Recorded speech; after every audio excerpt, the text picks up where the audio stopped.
Hello, I'm Jason Jacobs, and I'm a registered respiratory therapist with CARE in SeQual Technologies.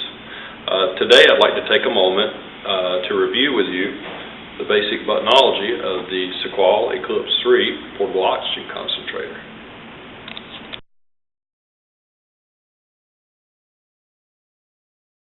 Alright, first you guys, we're going to review some basic buttonology on the SeQual Eclipse 3 portable oxygen concentrator.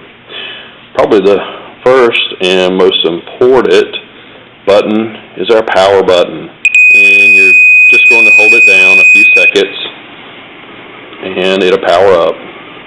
Now you'll see several lights here. There's a power on light and you saw the red light just went out. That's our first concentration light up, and you see the second concentration light went out. As the unit concentrates up, those lights will turn off. Okay, and as you can see right now, the Eclipse is on 1 liter per minute in the continuous flow mode.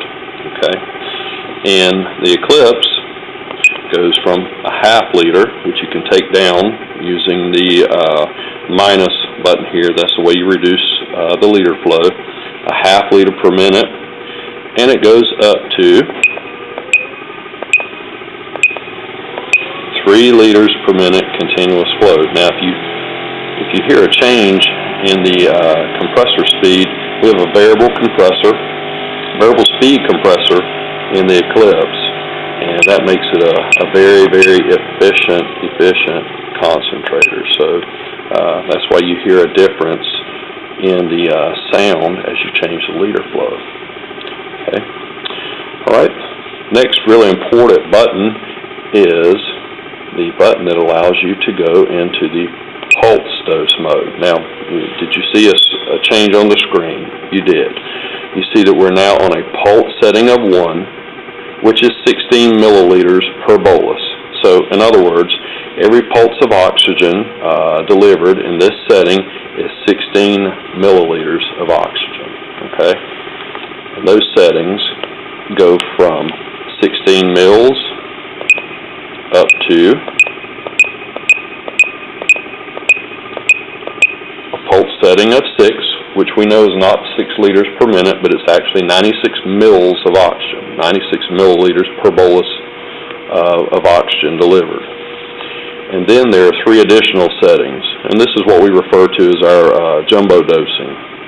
128 mils per bolus, 160 milliliters per bolus, and 192 milliliters per bolus, which this is the largest dosing capability of any pulse dose oxygen device currently being manufactured.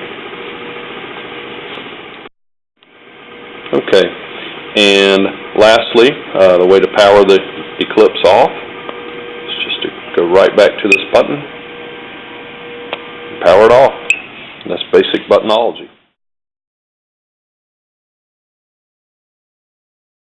AutoSat technology is a key patient management component of the Eclipse 3 portable oxygen concentrator.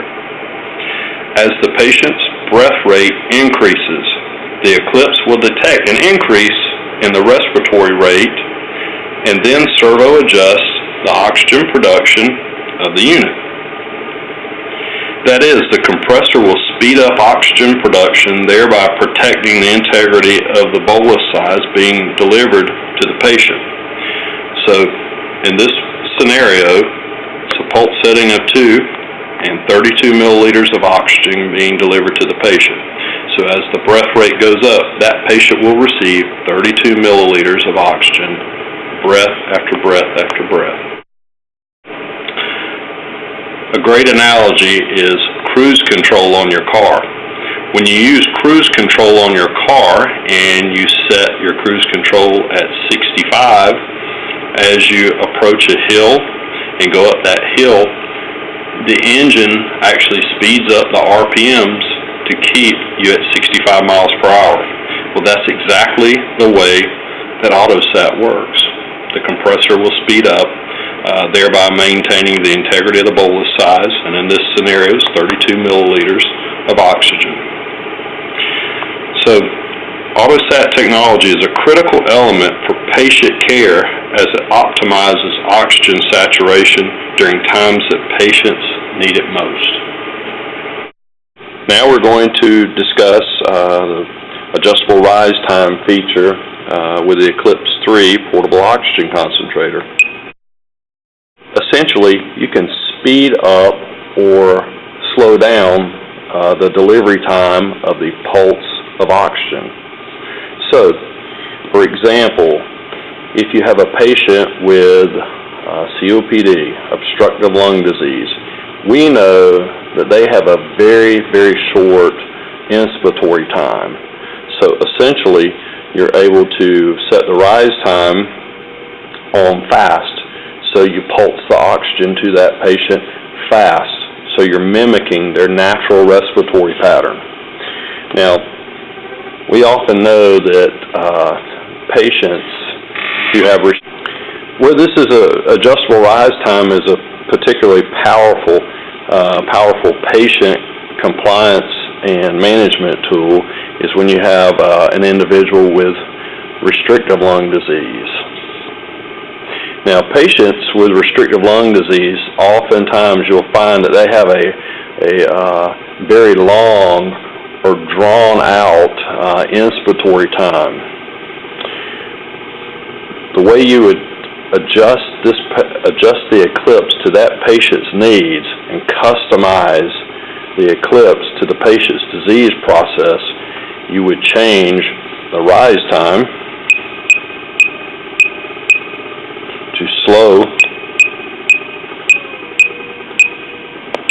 or medium.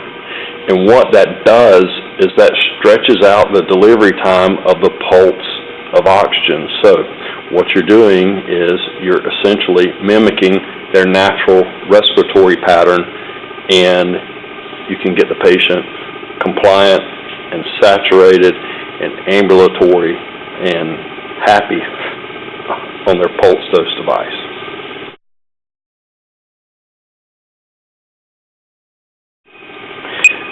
The next key clinical attribute that enhances patient compliance and management is adjustable pulse sensitivity. And as you can see on the screen, PS 3, 2, and 1.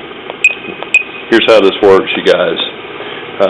It factory defaults out of the box to sensitivity setting of 2. If you have a patient who is weakened and they're having trouble triggering the pulse mechanism, you can change that setting to 1, and so what it does there is it makes the trigger mechanism much more sensitive. So you can take that patient and get them compliant with the therapy, and we know home cares occasionally get calls from patients who are weakened, and they'll tell them, hey, I'm having problems triggering my oxygen device when it's on pulse. So that's a way to get that patient compliant.